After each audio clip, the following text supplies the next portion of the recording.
đấy mẹ nè mẹ nè đó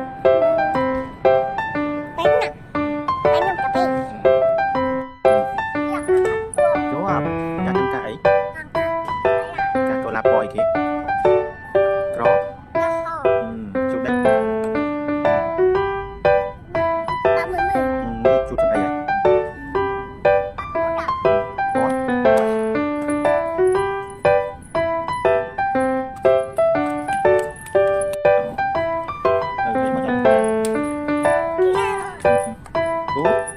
giá cú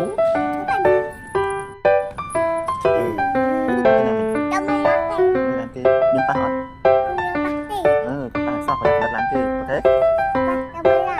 mà tập đi dùng ngay mình tìm một chút để cần đấy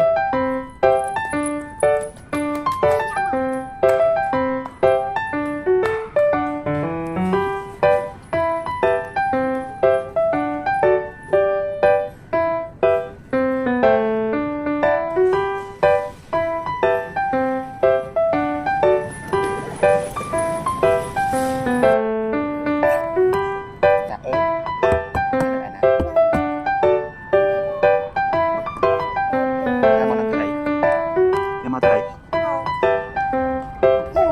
mà mùi nạc đi mà thầy một đố đố gì đây nhảy